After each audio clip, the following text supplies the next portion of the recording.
इससे पहले कि हम कुछ सीरियस डिबेट की तरफ जाएं, डिस्कशन करें, पहले तो मैं ये आपसे जानना चाहता हूँ कि जो आप जो डिफरेंट होते हैं, आपके गोल्फ के या स्नूकर के प्लेयर तो नहीं रहे, क्योंकि वहाँ पे वो बॉल्स को डिफरेंट एंगल से देखते हैं और उसके बाद जाके उसको बड़ी प्रिसीजन के साथ पॉकेट करते हैं। तो जो आपके एनालिसिस होते हैं, जो आपकी गुफ्तगू होती है, वो पब्लिक में तो पजीराई हासिल करती है, बट जो पॉलिसी मेकर्स हैं, डिसीजन मेकर, उसको वो पीस ऑफ एडवाइस के तौर पर लेते हैं। तो ये कहानी है क्या, सब कुछ बताएं आज। एक तो मैं नेचर लवर हूँ, कोई बार नेचर के नज़दीक हाइकिंग की, ट्रेल किया। दूसरा है मैं हॉर्स राइडर। हॉर्स राइडर का बड़ा होता है कि वो इंस्टिंक्ट से काम चलते हैं। घोड़ा बड़ा होशियार एनिमल है, उसको कंट्रोल करना स्ट्रेंथ नहीं होती, टेक्निक होती है कि किस टाइम रुकना है, किस टाइम क्रॉस करना है और किस टाइम जंप करना है। सही, गुड। अच्छा सर, तो let's start with Pahalgam. In fact 22 अप्रैल को जब ये होता है मामला वहाँ पे, और जैसे हमने फैक्ट शीट भी पेश की पाकिस्तान ने कि 10 मिनट के बाद गोए कि FIR कट जाना, उसके बाद फिर पाकिस्तान की तरफ गोए कि इल्ज़ाम धर देना, तो आपको लगता है कि सब कुछ उस वक्त भी बाय डिज़ाइन था और उसके बाद इंडिया ने फिर एस्केलेशन की तरफ जाना था और अगले गोल्स क्या थे उनके? आपकी असेसमेंट क्या है इस हवाले से? देखिए जी, इंडिया का एक बड़ा ट्रैक रिकॉर्ड रहा है फॉल्स फ्लैग का। प्रेसिडेंट क्लिंटन आ रहे थे मार्च 2000 में चती सिंहपुरा, और वो तो अब साबित हो गया, जनरल गिल की स्टेटमेंट आ गई। और प्रेसिडेंट क्लिंटन ने खुद किताब में लिखा है, जो किताब थी मेडेलिन ऑलब्राइट की, the mighty and the all mighty, forward में लिखा है 2006 में कि काश मैं हिंदुस्तान ना आता, क्योंकि ये जो 35 सिख मार दिए गए और 5 कश्मीरी मुसलमान शायद वो बच जाते, मीनिंग के मेरे वजह से उनको ये काम किया मारा गया। बिल्कुल ठीक। तो फिर उसके बाद 2001 में जो हुआ पार्लियामेंट अटैक, 9/11 के फौरन बाद, टाइमिंग देखे ना, दिसंबर में हुआ, और उसमें एक बेगुनाह मुसलमान कश्मीरी, उसका नाम था अफजल गुरु, उसको सजाए मौत दी गई। और सुप्रीम कोर्ट ने क्या कहा इंडिया के, to satisfy the conscience of the Indian society, कि हिंदुस्तान के ज़मीर को मुतमिन करने के लिए हमें इंसाफ नहीं, शवाहिद नहीं, प्रूफ नहीं, ये जुल्म। और अरुंधति राय ने आर्टिकल भी लिखा था, पुलवामा का आप देख लें, तो टाइमिंग भी सारा इलेक्शंस जो था। और इस दफा तो बड़ा मजेदार बात हुई कि JD Vance, vice president of the United States, जो हिंदुस्तान के दामाद भी हैं, जी बिल्कुल ऐसे, बेगम उषा जो है वो साउथ इंडिया की हैं, बल्कि इस कॉन्फ्लिक्ट से कुछ दिन पहले वहीं पे मौजूद थे वो, और उस दौरान भी मौजूद थे, जिस दिन शुरू हुआ बिल्कुल साथ को, जिस दिन ऑर्केस्ट्रेट हुआ साथ। और मोदी साहब कहाँ थे? किंगडम ऑफ सऊदी अरेबिया, जो पाकिस्तान के हर एक पे। और जो वापस तशरीफ लाए मोदी साहब इस वाकया के बाद, और बाना के जी बड़ा एकदम इमरजेंसी में आए, वो कश्मीर नहीं गए, मकबूजा कश्मीर, उन्होंने कोई उनसे ताज़ियत नहीं की जो लोग मरने वाले थे वहाँ पे। जी। वो सीधा बिहार गए, जहाँ सियासी जलसा हो रहा था उनका बिहार के इलेक्शन के लिए। और वहाँ मजे की बात है, मैं फॉलो कर रहा था बाय द वे, अच्छा, अंग्रेजी में तकरीर की थोड़ी सी कि we will do this, we will follow the terrorist to the end of the earth. वो सारी तकरीर पाकिस्तान के खिलाफ थी, इंटरनेशनल ऑडियंस को मुखातिब थे वहाँ, अंग्रेजी में जलसा आम मोदी साहब खिताब कर रहे हैं बिहार के अंदर। तो आप देख लेना कि कड़ियां मिला लें कि पर्पस था क्या, जो मैं कहता हूँ 3D स्ट्रेटजी है हिंदुस्तान की पाकिस्तान के खिलाफ। डीमनाइज पाकिस्तान, पाकिस्तान को बदनाम करो, सही, डैमेज पाकिस्तान, पाकिस्तान को नुकसान करो।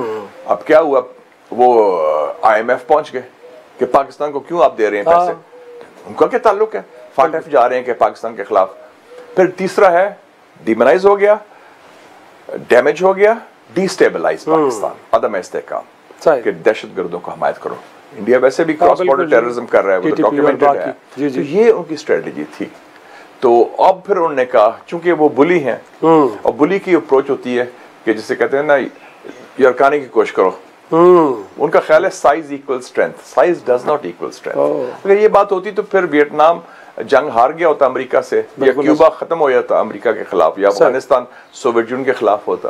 तो रिजल्ट क्या हुआ फिर, उन्होंने पाकिस्तान को, वो मुझे याद आ गया, फील्ड मार्शल अयूब खान साहब थे 1965 वॉर में, जब इंडिया ने हमला किया, उन्होंने कहा कि हिंदुस्तान को मालूम नहीं कि उन्होंने किस कौम को ललकारा है। So you know that spirit was there, और उसका रिजल्ट उनके सामने आ गया। और इनफैक्ट अब सीज फायर की बात कर लें, क्या was it A military might of Pakistan कि जिसने हिंदुस्तान को मजबूर किया सीज फायर पे, या again it's a tactical move कि थोड़ी देर के लिए थोड़ा सा क्योंकि फेंटा लग रहा है पीछे हट जाते हैं, उसके बाद फिर एक नई स्ट्रेटजी के साथ पाकिस्तान को एंगेज करेंगे? आपको यहाँ पे क्या हिकमत अमली नहीं, टेक्टिकल नहीं, स्ट्रेटेजिक है।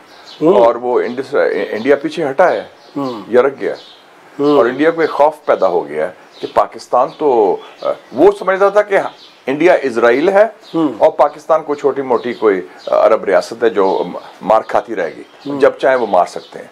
Not at all. ये 2019 में भी जब पुलवामा का हुआ था वाकया, तो जब हिंदुस्तान ने हमला किया बालाकोट का और हमने जवाबी कार्रवाई की, 24 घंटे के अंदर 2 जहाज गिराए, उनका पायलट कैप्चर किया, तो मुझे CNN का फोन आया कि oh senator what's going to happen now, वो तो जंग होगी, there will be a war. मैं कहा no, there will be no war.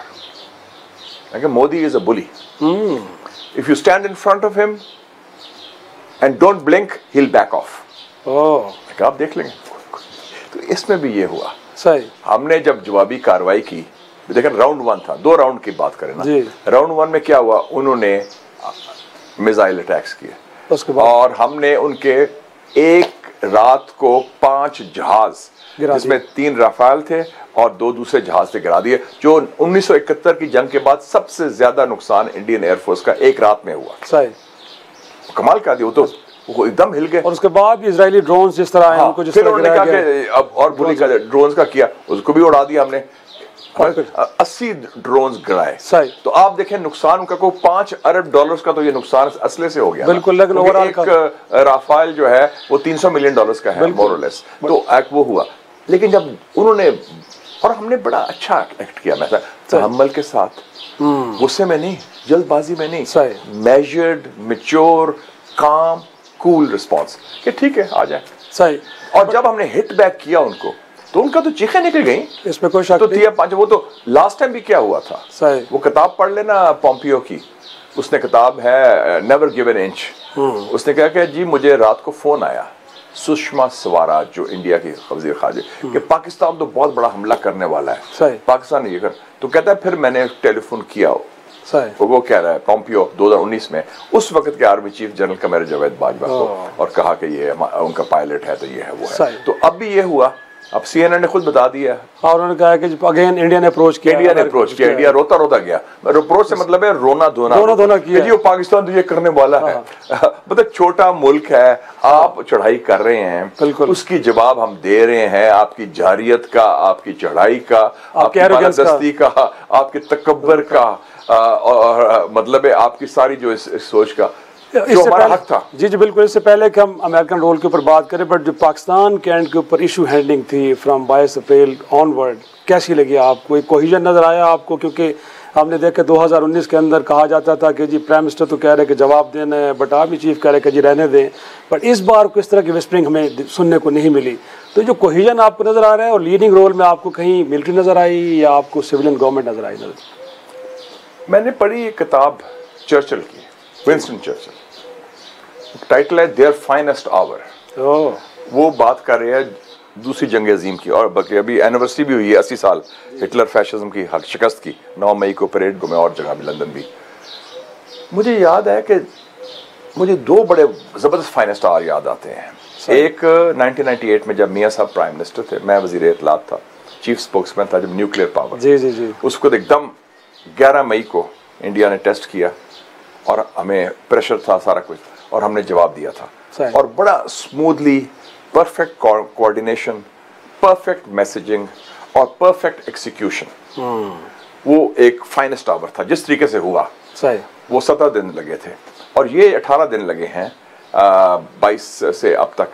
अब भी मैं देख रहा हूं कि perfect coordination, perfect messaging and perfect execution. फर्क सिर्फ ये है कि जो 1998 का था वो एक सिविलियन लेड इनिशिएटिव था।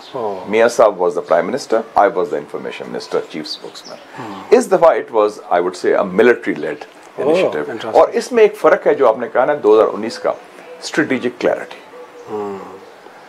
उस वक्त स्ट्रेटेजिक क्लैरिटी नहीं थी। उस वक्त के हमारे मिलिट्री हाई कमांड थोड़े से आए बाएं शाएं कर रहे थे, हाथ मल रहे थे। वो जी देखे ना, हमारे तो टैंकों में वो डीजल नहीं है, हम कैसे लड़ेंगे, क्या बनेगा। हालांकि ये सोच कम से कम मुसल्लह अफवाज में नहीं होनी चाहिए। अगर आप मुल्क के सिपा सलार हैं, या आप मुल्क के जनरल हैं, या आप मुल्क के मिलिट्री लीडर हैं, तो आपको हिम्मत हौसला देना चाहिए। विल फाइट बैक, हिम्मत। क्योंकि जंगें जो होती हैं ना, वो लड़ाई से पहले जीती या हारी जाती हैं जहन में। शिकस्त खुर्दा जहन और डिफीटिज्म, वो सबसे बड़ा हमारा दुश्मन है।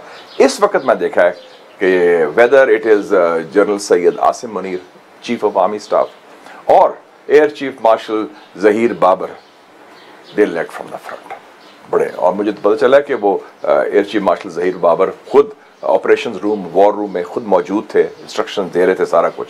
This is the leadership. देखा नहीं, इस पर टेस्ट होता है लीडरशिप का। You lead from the front कि आप यरक गए हैं या घबरा रहे हैं। लुक देम इन द आई। और मैंने ये कहा था कई शोज में भी कि ये हिंदुत्व के जो लोग हैं ना, ये बहुत, इनकी दो चीजें हैं, खसूसियत है। एक बुली है, और अगर आप हिट बैक करें वो पीछे हटेंगे। दूसरी उनकी तासुब और नफरत है, और एक सोच है मुसलमानों के बारे में। और मैं कहूँ इनका तो एक बहुत मजाक से मैं कहता हूँ महमूद ऑफ गजनी कॉम्प्लेक्स है। वो समझते हैं जो शुमाल से आ रहा है ना मुसलमान, ये को पता नहीं फतह करने आ रहा है, दिल्ली नहीं को सोमनाथ की तरफ जा रहे हैं, उनकी सोच है। उनको थोड़ा सा खौफ भी है। तो उन्होंने देख लिया कि हमारे तो ये तो कोई पता नहीं क्या है। और एक और चीज थी, जब मैं अमेरिका में स्टूडेंट था, तो जब जंगों में साइकोलॉजिकल वॉरफेयर बड़ी होती है, तो अमेरिका के मुज़ाकरात हो रहे थे वियतनाम के साथ। वियतनाम कुछ बात नहीं मान रहा था। रिचर्ड निक्सन प्रेसिडेंट था, बड़ा ज़हीन प्रेसिडेंट था, बड़ा अजीम प्रेसिडेंट था, पाकिस्तान का दोस्त भी था। उसने अपने डॉक्टर हेनरी किसिंजर को कहा, जो कौमी सलामती के मशीर थे, कहना यार तुम उनको कह दो ये बात नहीं मान रहे, इसको कहते हैं मैडमैन थ्योरी। तुम कहो कि मेरा बॉस जो है ना, रिचर्ड निक्सन पागल है। पागल इन द सेंस कि कोई पता नहीं क्या कर देगा, कुछ भी कर सकता है, तो उनको डराओ और फिर वो पीछे हटेंगे। तो वो ये हुआ। तो इधर भी थोड़ा सा था यार ये को पता नहीं इनका कुछ करना दे, कुछ करना दे, ये खौफ भी था, तभी पीछे ये बुलीज जो है ना। तो इससे क्या सबक मिला? Size does not equal strength. और हमने एक रात के अंदर डिटरेंस को रिस्टोर कर दिया। उनका ख्याल था ना कि ये न्यूक्लियर वेपन्स तो हो गए, शॉर्ट ऑफ न्यूक्लियर वेपन्स हमारा कन्वेंशनल स्ट्रेंथ पड़ी है। और हमारा बड़ा जोम था कि हमारे पास टैंक हैं, जहाज हैं, रफेल हैं, फौज है। वो रातों रात चकनाचूर हो गया।